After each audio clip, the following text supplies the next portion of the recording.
Choosing the best content marketing channel for your business is no easy task, especially when it seems like everyone and their dog has an opinion on the subject. So on today's episode, we're talking all about the age-old question, should I start a blog or vlog? And I'll share my best tips, advice, and experiences from having both and how to help you choose the best one for you.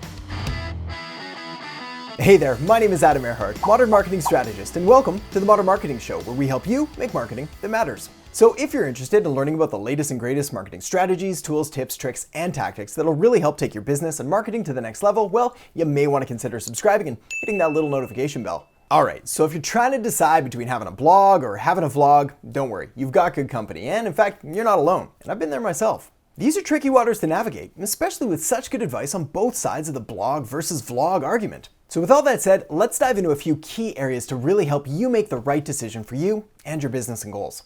Alright, so first, let's talk all about having a blog, and we'll start this with the blog benefits. Now, probably the biggest reason to have a blog over having a vlog is that many people still prefer reading over watching content. The key here is obviously choosing the right one for your audience, but I'm getting ahead of myself, so just keep that in mind. Blogs are also faster, cheaper, and way easier to create. After all, you can do it for free on a number of self-hosted blog platforms, or you can even start your own website for really cheap and really quickly. Blogs are also faster and easier to upkeep. After all you need to do is write, rather than getting a video, editing it, uploading it, and all the other stuff that goes into video production. Blogs are also a lot easier and a lot cheaper to outsource if you decide that you want to have someone do the writing for you rather than have someone do the video for you, especially if you're going to be the face of the business, because then you're really not going to be able to replace yourself with a stand-in or lookalike. My name is Adam Erhart. That'd just be weird. Another huge benefit to a blog, at least for now, is that it still has a little bit more search engine optimization power when it comes to ranking in Google. Now, the reason I say just for now is because Google is getting a lot smarter at picking out the SEO keywords and things from videos, but still, the text aspect works a little better for now. All right, so now let's talk about the vlog benefits. Why would you want to start a vlog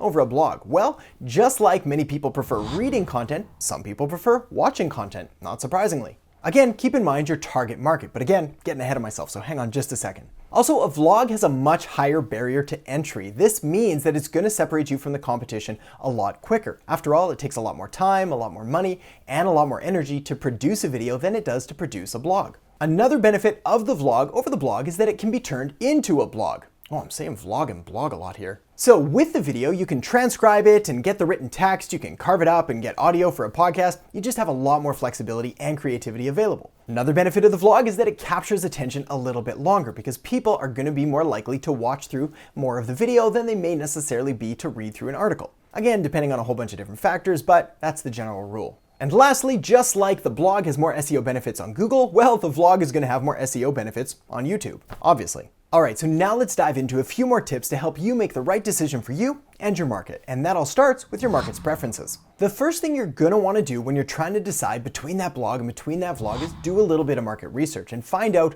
what your competitors are doing and what your audience likes to consume. As an example, are there a ton of blogs, meaning that your audience may prefer reading content, or are there a ton of vlogs, indicating that your audience may like to watch a lot more content? Now, these are good indicators, but don't be afraid to go against the trend, meaning if there's a ton of blogs, well, this may be a great opportunity for you to start a vlog and stand out against the competition, and of course, vice versa. A key disclaimer here is that just because everyone's doing it doesn't mean it's right. Once you kind of got the landscape all mapped out, well, now it's time to look at the more important area of market research, which is your customer, and essentially your ideal viewer or reader or whoever's going to be consuming your content. Try to figure out what they prefer. Would they prefer reading a blog or would they prefer watching the vlog? Because in the end, it's going to be important to make sure that your content channel aligns with your audience. Alright, so now that we've got that covered, it's time to move on to your content preferences. You see, at the end of the day, it doesn't really matter if I suggest that you go out there and create a vlog if you simply hate being on camera and the thought of filming videos terrifies you. The opposite can also be true. If I suggest you start a blog and you hate writing and you can't visualize yourself writing at all, well then obviously that's going to be a bad choice. You need to choose a media option that you're comfortable with so you'll actually use it and you'll actually stay consistent with it, because in the end,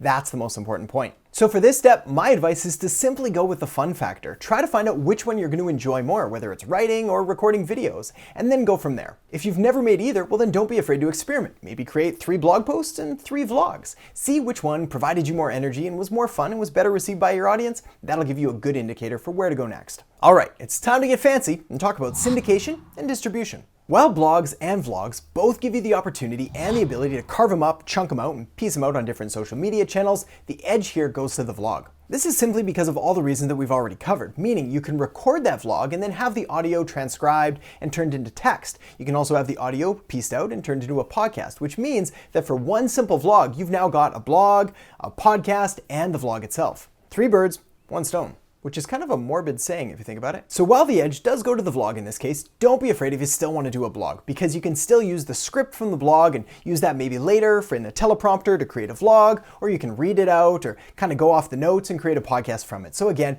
you have less options, but you still have options. All right, so probably my least favorite this versus that videos or this versus that articles of all times are the ones that leave you in the end with saying, this is a tie. So I'm not gonna do that. We are gonna pick a winner. And that winner is, drumroll please, the vlog. But my suggestion really is to do both, but start with a vlog, then create a blog. And the reason this is my suggestion is actually pretty simple. And it all comes down to the fact that if you create that vlog, well, you can piece it up, meaning you can get a podcast out of it, you can get a blog out of it, and of course you do have the vlog itself. So the vlog is simply the more versatile media choice, meaning you get way more bang for your marketing buck. So start a vlog, then a blog, then a podcast later.